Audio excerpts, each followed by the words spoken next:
Rude waitress trashed a black woman's food, laughing. Her 8 bodyguards walked in minutes later. The lunch crowd at 61 was in full swing.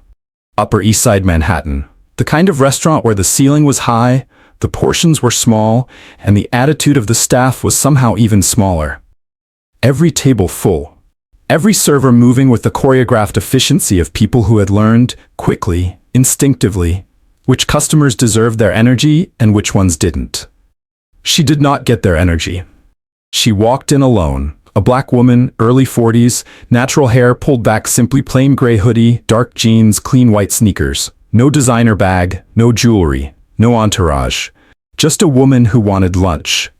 The host put her at table 9, near the kitchen. The table the staff called the penalty box when they thought no one could hear them. She sat, she waited, she opened the menu. 12 minutes later, Brittany arrived. Blonde ponytail, eyes that had already formed an opinion before her feet stopped moving. She set the plate down on the table with the particular carelessness of someone who had decided long before taking a single order exactly how much effort this table deserved. The plate landed with a dull, hollow clank. The woman looked down, then up. "Excuse me. This is cold." "This is cold," she said. Quiet, measured, no performance. Brittany looked at the plate, then at her. Then, with the ghost of a smile she didn't bother to conceal, "It's fine," she said. "That's how it comes."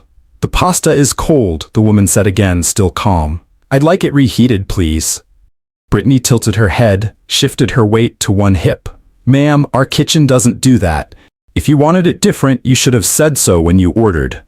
"I ordered it the same way every other table ordered it," the woman said, and her voice had not changed. Not 1 degree warmer or colder, just steady, patient. The voice of someone who had learned long ago that composure was its own kind of power. Brittany's eyes drifted, slowly, deliberately, across the surrounding tables. The blazers, the leather bags, the crystal glasses catching the afternoon light. Then back to the gray hoodie sitting in front of her. "I have other tables," she said flatly. "Is there anything else?" The woman held her gaze for one long, unhurried moment. "No," she said softly. "Thank you." Brittany turned, walked back to the server station, leaned toward her colleague, and laughed. Not quietly, not discreetly. The laugh of someone who had never once considered that she might be wrong. "Table 9, she said, shaking her head. "Some people really don't know where they are." Her colleague looked away. The couple at the next table went very still, and the woman at table 9 said nothing, did nothing.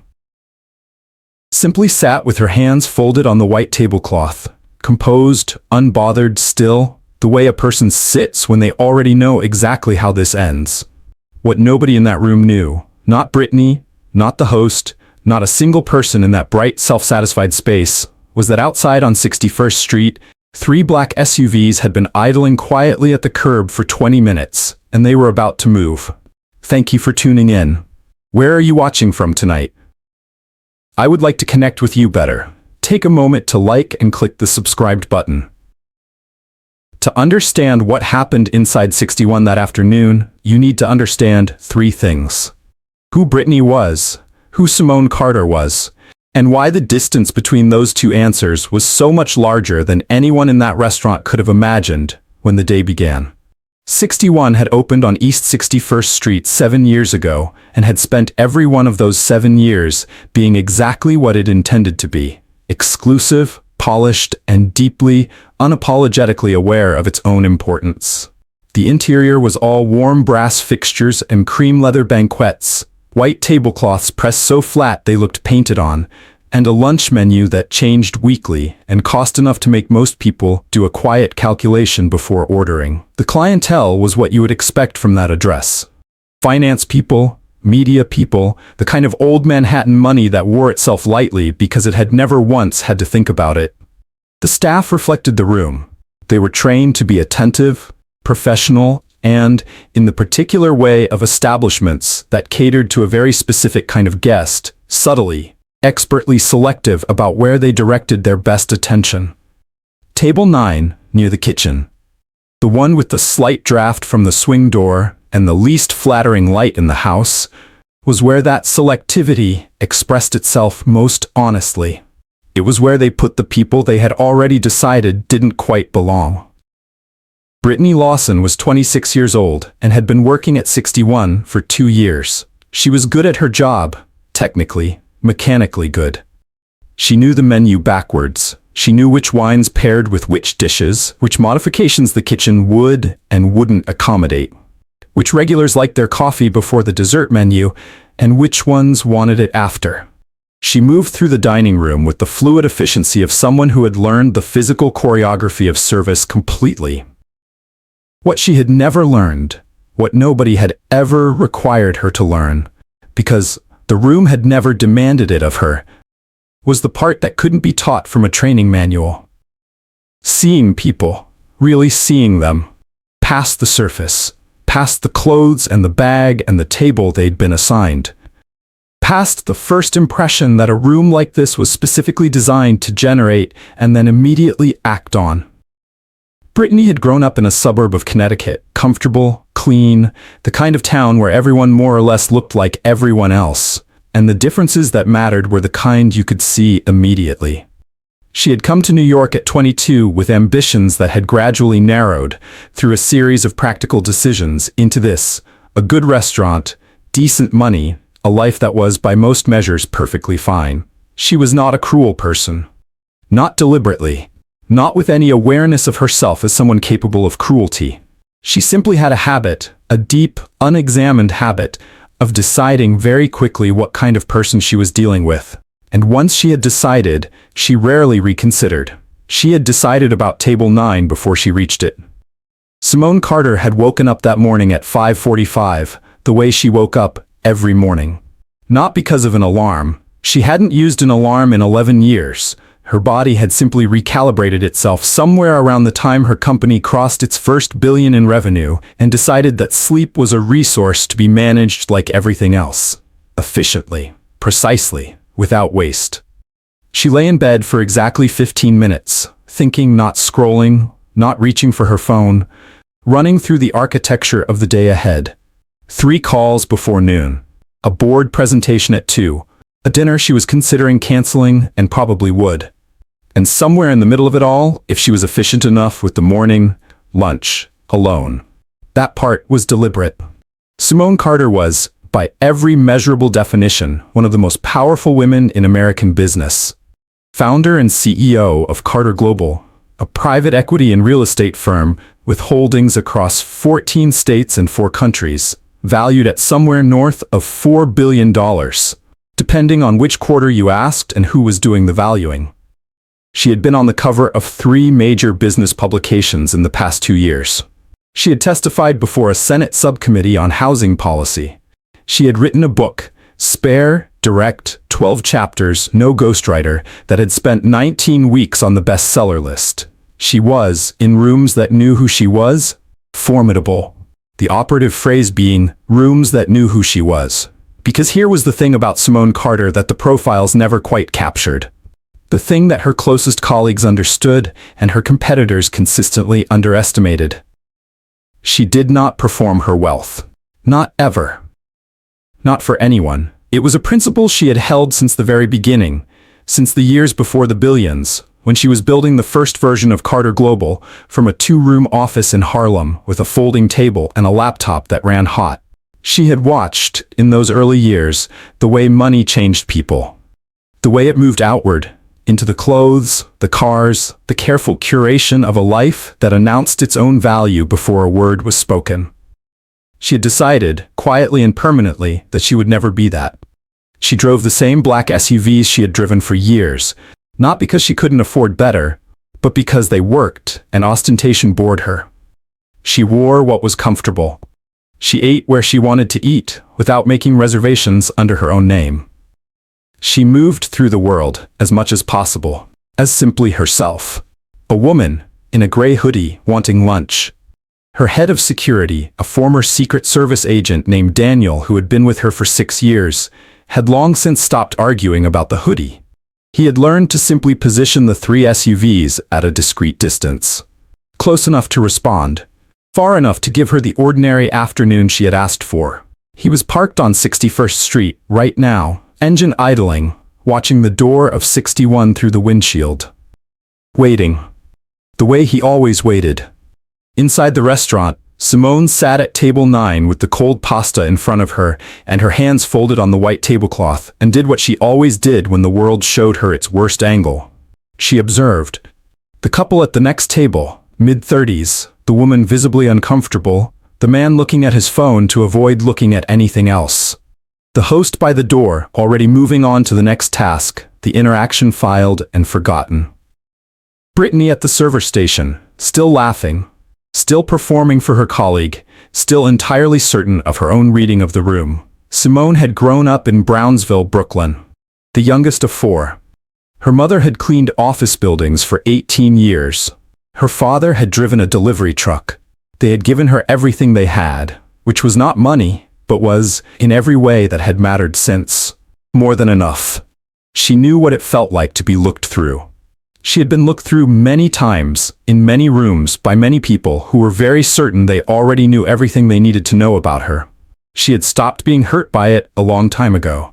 What she had never stopped doing, what she would never stop doing, was noticing it, filing it, and, when the moment called for it, responding to it in a way that the room would not soon forget.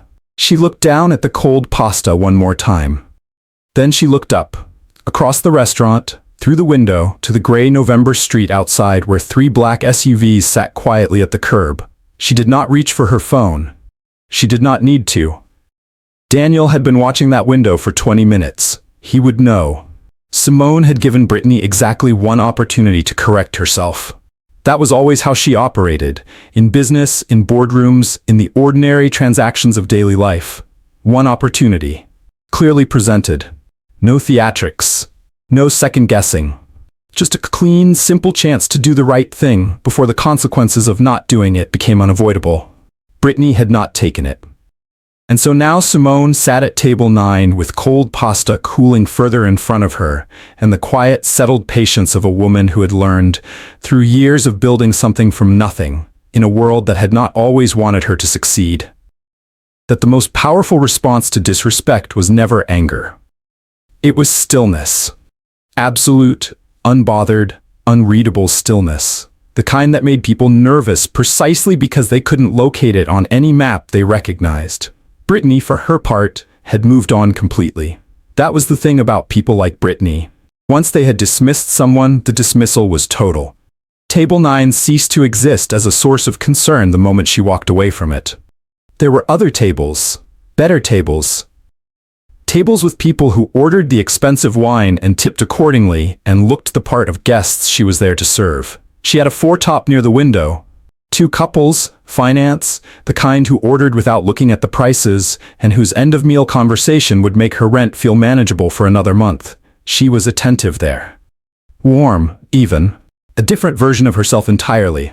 Smiling, engaged, refilling glasses before they were half empty. The transformation was seamless. It was also, to anyone watching both performances simultaneously, completely damning. The couple at the table beside Simone, James and Claire Bennett, both attorneys, both regulars at 61, had been watching since Brittany dropped the cold plate. Rachel had said nothing at the time. She was a woman who chose her battles with the precision of someone who fought them for a living, and she had learned that intervening in a stranger's humiliation, however well-intentioned, sometimes compounded it. But she had watched. And the longer she watched, Simone's stillness, the untouched plate, Brittany's complete indifference, the more something tightened in her chest that she recognized as the particular, accumulated anger of a person who has seen this specific scene too many times in too many rooms. She leaned across the table toward her husband. "James?" she said quietly. "I see it," he said, without looking up from his menu, because he had been watching too.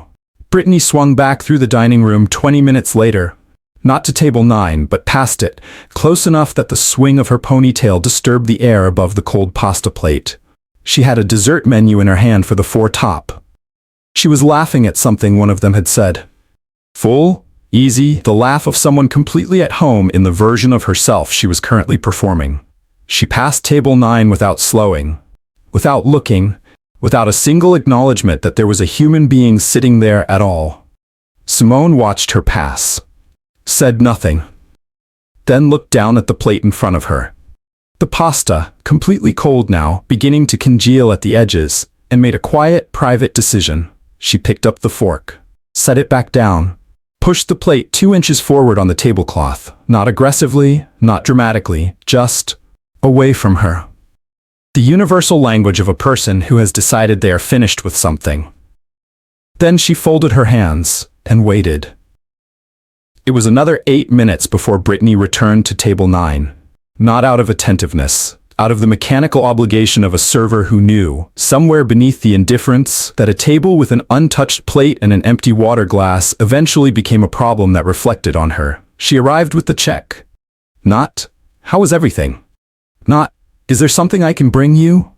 Not even the performative concern of someone going through motions.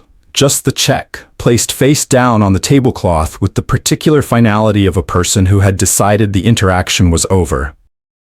"Whenever you're ready," Brittany said, already half turning away. Simone looked at the check, then at the untouched plate, then at Brittany. "I didn't eat," she said. Brittany turned back slowly, looked at the plate, looked at Simone. "Ma'am, you had the food for almost 30 minutes. "The food was cold when it arrived," Simone said. "I asked you to reheat it. You refused. I didn't eat it." Something moved behind Brittany's eyes. A recalibration, but not the right kind. Not the kind that produced accountability. The kind that produced a more sophisticated version of the same dismissal. "I understand you feel that way," she said, and the particular flatness of the phrase, the customer service cadence of it, deployed without any of its intended warmth, landed in the space between them like a closed door. "But the plate was prepared correctly. I can bring you the manager if you'd like to discuss it." "Please," Simone said. Brittany blinked. She had offered the manager the way people offer things they are certain will not be taken, as a formality, a gesture toward resolution that was really just a more polished version of the original dismissal. She had not expected yes. I'll get him," she said. She walked toward the back, and as she passed the server station, as she leaned toward her colleague one more time, with the ease of someone who had not yet understood that the ground beneath her was already shifting, she said with a short laugh, "Table 9 wants the manager. Over cold pasta." She shook her head. "Some people will do anything to get out of paying." Her colleague, a young man named Troy, 3 weeks into the job, still learning which version of this place he wanted to be part of, looked at table 9. At the woman sitting perfectly still, at the untouched plate, at the check that had been delivered before the question of the meal had been remotely resolved. He looked back at Brittany and said very quietly, "I don't think that's what's happening here." Brittany looked at him, then dismissed him the same way she had dismissed table 9, completely, efficiently, without a second thought. "Get the side station restocked," she said. "Table 4 needs bread." She pushed through the kitchen door. Vincent Hale had been the general manager of 61 for 4 years. He was a careful man, professional. The kind of manager who ran a tight operation and prided himself on the fact that his restaurant had never had a serious complaint escalate beyond his office. He handled things quietly, efficiently, with the minimum disruption to the dining room and the maximum protection of the establishment's reputation. He came out of the back office straightening his jacket, Brittany half a step behind him, already feeding him the version of events she had decided was accurate. "She says the food was cold," Brittany was saying, low and fast. "But she'd had it for almost 30 minutes. I think she's just trying to." "Let me handle it," Vincent said. He crossed the dining room, arrived at table 9, put on the smile he had been putting on for difficult guests for the better part of a decade. "Good afternoon, ma'am. I'm Vincent, the general manager. I understand there's been a concern about your meal?" Simone looked up at him. "The pasta was served cold," she said. "I asked your server to reheat it. She told me your kitchen doesn't do that. I didn't eat. She brought me the check." Vincent glanced at the untouched plate, at the check, still face down on the tablecloth, at Brittany, standing 3 feet behind him with her arms crossed. He made a calculation, a fast one, the wrong one. "I apologize for the inconvenience, ma'am," he said, and the word inconvenience did a great deal of quiet damage in the space of its 2 syllables. "What I can do is offer you a 10% discount on today's bill. as a gesture of goodwill. Simone looked at him. "A 10% discount," she said, "on a meal I didn't eat." Vincent held the smile. "I understand your frustration." "Do you?" Simone said. The smile flickered. The dining room, which had been running its quiet lunchtime hum around this exchange, seemed to drop half a register. The couple at the next table had stopped pretending to look at anything else. Simone unfolded her hands, placed them flat on the tablecloth, and looked at Vincent Hale with the particular, focused attention of a woman who had sat across from far more formidable people than him, and had never once blinked first. "I would like the meal removed from the bill entirely," she said, "and I would like an apology. A real one, not a discount." Vincent straightened slightly. "Ma'am, I've offered you what I'm able to offer." "Then we have a problem," Simone said simply. The words were not loud, were not heated, were not anything other than exactly what they were. A statement of fact, delivered with the calm of someone who already knew precisely how the next chapter of this story was going to read. From outside, through the tall front windows of 61, the faint sound of car doors, multiple car doors, opening at once. She said 3 words, "We have a problem," and Vincent Hale had absolutely no idea what that meant yet. But he was about to find out. Subscribe right now, and stay with me, because what comes through that front door in the next 60 seconds is going to change everything in that room. Everything. The door opened, not dramatically, not with a bang or a rush of cold air or any of the theatrical signals that might have prepared the room for what was coming. It simply opened. The way doors open. Quietly, completely, with the unhurried ease of something that had been decided long before this moment. And they walked in. 8 of them. All men. All large. All wearing the same dark suits, the same earpieces curling behind their left ears, the same expression. Neutral, alert, professional, that belonged to a very specific category of human being that anyone who recognized it knew immediately. Not bouncers. Not staff. Protection. The kind that didn't come with a mid-level executive or a local celebrity or anyone whose name appeared occasionally in the press. The kind that came with someone whose security requirements had been assessed by people who took threats seriously for a living and responded accordingly. They filed in without hurry, without announcement, without a single word to the host standing frozen at the door with his hand still on the reservation screen. 4 positioned themselves near the entrance. 2 moved to the windows flanking the front of the restaurant. 2 walked, unhurried, deliberate, with the geometric precision of people who had done this 10,000 times, straight through the dining room. To table 9. The dining room of 61 did not go loud. It went the opposite. The particular silence that descends on a room full of people when something has happened that none of their existing categories can immediately contain. Forks suspended between plate and mouth. Conversations evaporating mid-sentence. Glasses set down without drinking. Every eye in the restaurant, every single one, moved to table 9, where a woman in a gray hoodie and dark jeans sat with her hands folded on the white tablecloth. Completely still. Completely unsurprised. Vincent Hale had not moved. He was standing at table 9 where he had been standing for the past 90 seconds. Smile slightly collapsed, the 10% discount offer hanging in the air between him and the woman across the table, like something he very much wished he could reach out and take back. And he was looking at the 2 large men in dark suits who had just positioned themselves quietly on either side of her chair. His mouth was open. Nothing was coming out of it. Brittany had stopped moving entirely. She was standing 3 feet behind Vincent, ponytail perfectly in place. And the color had left her face in the particular staged way that color leaves faces when a person's understanding of a situation has just been completely, irreversibly revised. The man on Simone's left, Daniel, 6 years her head of security, the former Secret Service agent who had long since stopped arguing about the hoodie, looked at Vincent with the patient, mildly interested expression of a man who had stood in many rooms and watched many people arrive at exactly this moment of reckoning. He said nothing. He didn't need to. Simone looked up at Vincent. "This," she said quietly, "is what I meant." Vincent found his voice somewhere. It was smaller than it had been before. I apologize. I don't. Can I ask who?" "My name," Simone said, "is Simone Carter." The name landed in the room the way names land when a room full of certain kinds of people hears them, not all at once but in a wave. The couple at the next table, James and Claire Bennett, both attorneys, both people whose professional lives involved knowing which names mattered, went very still. A man 2 tables over set his wine glass down. A woman near the window leaned toward her lunch companion and said something under her breath. Vincent Hale heard none of it.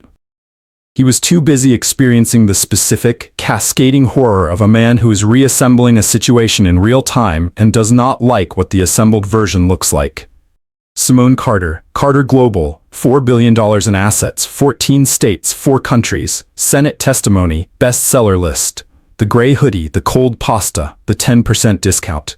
Miss Carter, he started. I came in today, Simone said, and her voice had not changed, not 1 degree, from the moment she had first told Brittany the pasta was cold, for lunch, alone, without announcement, the way I do most things. She looked at the untouched plate still sitting on the tablecloth in front of her. My food was served cold. I asked, politely, for it to be reheated. I was told your kitchen doesn't do that. I was brought a check for a meal I didn't eat, and when I raised a concern, I was offered a 10% discount and told that my frustration was understood. She looked back at Vincent. It wasn't understood, she said. Not even slightly. Vincent turned to Brittany. It was an involuntary movement, the reflex of a man looking for somewhere to direct the catastrophe that was assembling itself around him, and it was, from a professional standpoint, the most honest thing he had done since he walked out of the back office. Brittany was looking at Simone, at the bodyguards, at the dining room full of people who were all, very quietly and very clearly, watching her. And for the first time since she had set that cold plate down on the white tablecloth. For the first time since she had laughed at the server station, since she had said some people will do anything to get out of paying. Something moved in Brittany Lawson's expression. That was not performance, not dismissal, not the practiced ease of a woman certain of her own reading of the room. Something that looked underneath all the other things, like the first uncomfortable edge of understanding. I didn't, she started. Brittany, Vincent said. His voice had gone very flat. She stopped. The dining room was still watching. Claire Bennett had set her fork down completely. James had pushed his plate slightly to the side, the unconscious gesture of a man clearing space to pay full attention. Troy, the 3-week server, had stopped restocking the side station and was standing with a bread basket in his hand, not moving. Simone had not raised her voice once, had not performed outrage, had not reached for her phone to document anything, had not announced herself or deployed her name or her security detail as a weapon. She had simply sat in a gray hoodie at the worst table in the house and told the truth. Quietly, repeatedly, until the room had no choice but to hear it. That, more than anything, more than the bodyguards, more than the name, more than the billions attached to it, was what held the dining room of 61 in its particular, motionless attention. Because everyone in that room had at some point in their life been in a version of that seat, had told a version of that truth, and had watched it be dismissed. Daniel leaned down slightly toward Simone. Ma'am, he said quietly. Do you want to leave? Simone looked around the room, at Vincent, standing with the ruins of his general manager composure assembled around him as best he could manage. At Brittany, whose ponytail had somehow in the last 4 minutes lost its authority. At Troy with his breadbasket. At Claire Bennett, who met Simone's eyes across the tables and gave her, very slightly, very deliberately, a nod. At the cold pasta, still sitting on the white tablecloth. Simone looked back at Daniel. Not yet, she said. She turned to Vincent. Sit down, Mr. Hale, she said. Please. Vincent sat. And Simone Carter, billionaire CEO, woman in a gray hoodie who had come to Manhattan's Upper East Side on a Tuesday afternoon wanting nothing more complicated than a hot lunch, unfolded her hands, placed them flat on the white tablecloth, and began to speak. The dining room of 61 had never been this quiet during lunch service, not once in 7 years. The kitchen was still running. The muffled percussion of pots and orders, and the controlled chaos of a professional kitchen, carrying on behind the closed swing door, indifferent to whatever was happening on the other side of it. But out here, in the dining room, Everything had slowed to the particular stillness of a room holding its breath. Vincent Hale sat across from Simone Carter at table 9, the worst table in the house. The one with the draft from the kitchen door and the least flattering light and the cold pasta sitting untouched on the white tablecloth between them, like evidence at a hearing. Which, in every sense that mattered, was exactly what it was. "Mr. Hale," Simone began, and her voice carried the same quality it had carried through the entire afternoon, the same unhurried, unheated clarity that had, if anything, grown more precise as the room around her had grown more chaotic. "How long have you managed this restaurant?" Vincent straightened slightly. The professional reflex of a man reaching for competence in a moment that had largely stripped him of it. "4 years, Miss Carter."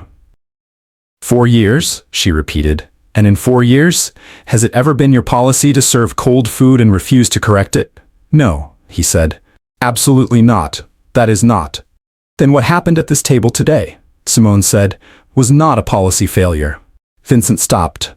"It was a judgment call," she continued, "made by your server about what kind of guest was sitting at this table, and then confirmed by you when you offered a discount instead of an apology. The words were not accusations, they were observations, delivered with the precise, almost clinical calm of someone who had spent a career identifying the exact mechanism by which a problem operated before deciding how to address it. Vincent said nothing, because there was nothing to say. She was correct. Completely, documentably, undeniably correct. And they both knew it. Simone looked past Vincent to where Brittany was standing, still in the same position she had occupied since the bodyguards walked in, still holding herself with the physical memory of her earlier confidence, the crossed arms, the slight backward lean, but emptied of its content now, the posture remaining after the certainty that had produced it was gone. "I want to ask you something," Simone said, directly to Brittany. Brittany blinked. She had not expected to be addressed. Had been, in some private way, hoping to become invisible, to recede into the background of this moment until it passed and she could figure out what came next. "When you brought my food," Simone said, "and I told you it was cold, what did you think?" Brittany opened her mouth, closed it. "I thought," she started, stopped again. "Tell me the truth," Simone said, not unkindly, with the directness of someone who had long since stopped having patience for the version of things that people constructed for their own comfort. The dining room waited. Brittany looked at the floor, then up. Then, in the smallest, most reluctant voice she had used all afternoon, "I thought you weren't going to complain," she said. I thought you'd just accept it." "Why?" Simone asked. The question sat in the silence for a long moment. Brittany had no answer for it. Not because she didn't know, but because knowing it and saying it out loud in this room in front of these people was a distance she could not cross. She didn't need to cross it. The room already knew. Simone turned back to Vincent. "I'm not here to have anyone fired," she said. "I want to be clear about that." Vincent looked up, surprised. "What happened today was wrong," Simone continued. "But it was wrong before I walked through that door. It was wrong for whoever sat at this table before me, and it will be wrong for whoever sits here after me, unless something changes." She folded her hands on the tablecloth. "That is what I'm interested in. Not the pasta, not the check, not an apology, though one is owed and I expect it will be given." She looked at Vincent steadily. "Carter Global has been looking for a hospitality investment in this neighborhood for 14 months, she said. "I have personally visited 11 restaurants in this zip code in the past 6 months. Without announcement, without my name. In whatever I felt like wearing that morning." The silence in the room shifted quality, became denser somehow, more loaded. "This was the 12th, Simone said. Vincent Hale absorbed this information with the expression of a man watching a mathematical equation resolve into an answer he had not prepared for. "You were," he started. "Evaluating," Simone said simply.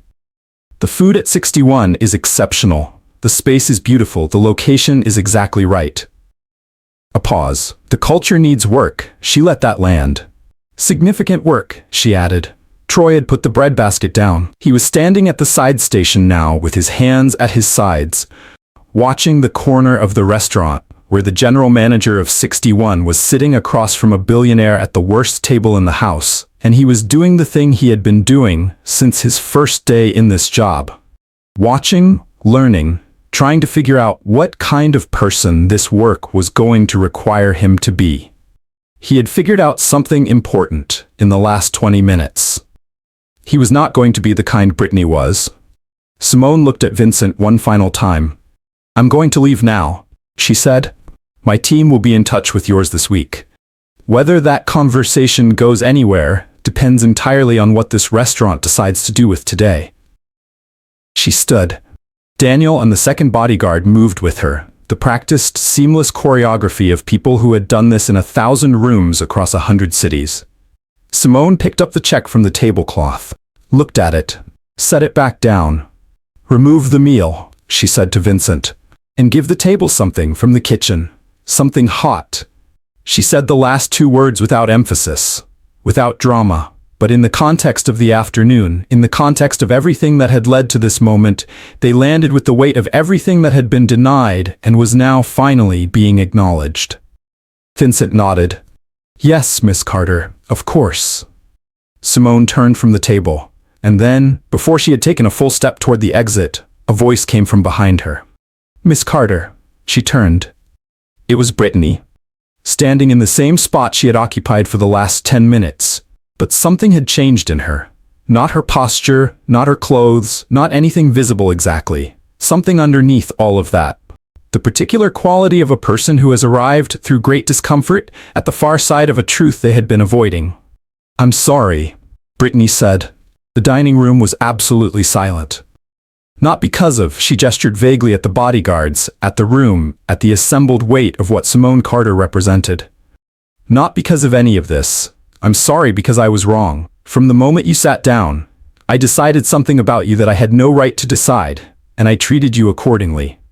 She stopped. Her eyes were dry. Her voice was steady. This was not performance. There was no audience left to perform for, not really. This was just a young woman in a restaurant uniform saying the truest thing she had said all day. "I'm sorry," she said again, genuinely. Simone looked at her for a long moment. The room waited. "Thank you," Simone said finally. "That took courage, a beat." "Use it," she said, going forward. She turned and walked toward the exit. 8 men in dark suits moved with her. 4 peeling from their positions near the windows in the entrance, falling into formation with the quiet efficiency of water finding its level. The host stepped aside. The door opened, and Simone Carter walked out of 61 and into the gray November afternoon of the Upper East Side. Gray hoodie, dark jeans, white sneakers, and got into the first of 3 waiting black SUVs without looking back. The dining room exhaled. Not all at once.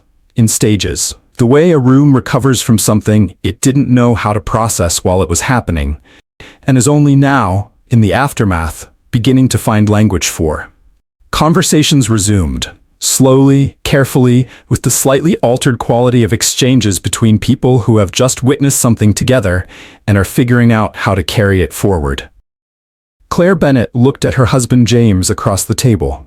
"I want to change where we have lunch," she said quietly. James nodded. "Me too." Vincent Hale stood at table 9 for another minute after Simone left, looking at the untouched pasta, the face-down check, the white tablecloth that had hosted in the last 90 minutes, one of the most expensive lessons of his professional career. He picked up the check, tore it in half, walked to the kitchen door and pushed through it. "Table 9, he said to the head chef. "Send them something. Everything, best we have." The chef looked at him. "Table 9 is empty," he said. "Guest left." Vincent stood in the kitchen doorway for a moment. "But then send it to the staff," he said quietly. "And get everyone together after service. We need to talk." He let the door swing closed behind him. Brittany finished her shift. She almost didn't. There was a conversation with Vincent that was difficult and honest and left both of them with less comfort than they'd walked in with, which was, in its own way, exactly what it needed to be. She was not fired.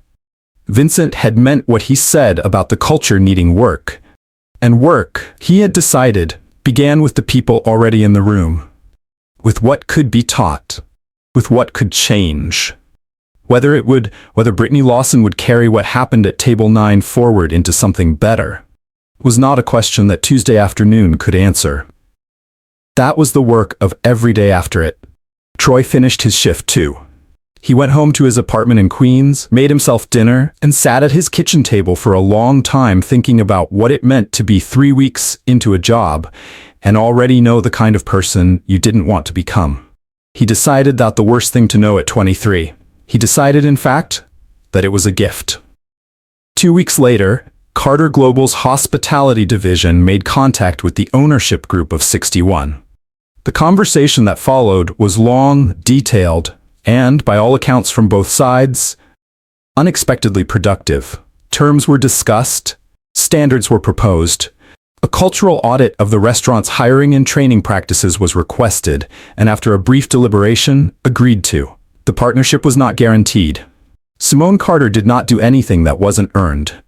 But the door was open, which was, given where things had stood 90 minutes into a Tuesday lunch service, considerably more than anyone at 61 had any right to expect.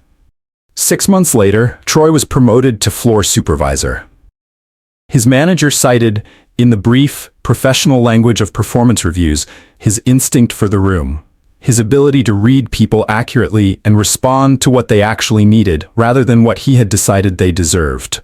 He kept the note his manager wrote him, folded it, put it in his wallet, took it out sometimes, on difficult shifts, when the room was loud and the tables were full, and the work of seeing people, really seeing them, felt harder than it should. It always helped. Simone Carter had lunched the following Tuesday at a small Caribbean restaurant in Harlem that her assistant had been recommending for 3 months. No reservation, no announcement, gray hoodie, white sneakers. The food was hot. The service was warm. She left a tip that made the server stand at the table for a full 10 seconds after she left, just looking at it. Then she went back to work. The way she always did.